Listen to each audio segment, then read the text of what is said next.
exercises. Yes! Bestie, may miss ka ba? May Yes! Sabi na kasi ni Mama, BGYO concert on October 4!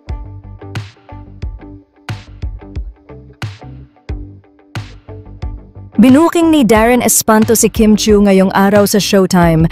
Sa closing ng episode ng It's Showtime September 13 ay hinirita ni Darren si Kim Chiu matapos batiin ni Vice ganda si Ayon at sabihin na na-miss niya ito.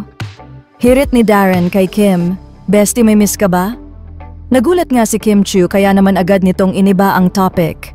Kilig na kilig nga Kim Pao fans sa hirit ni Darren kay Kim.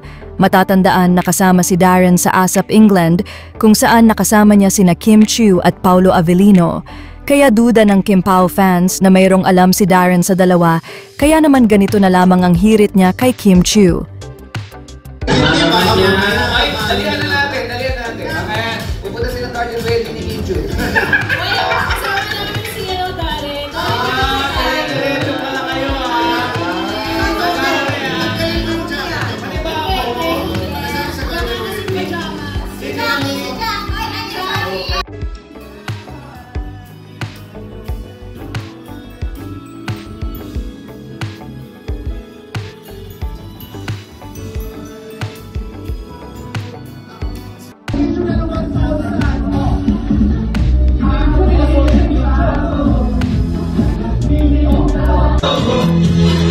Thank you.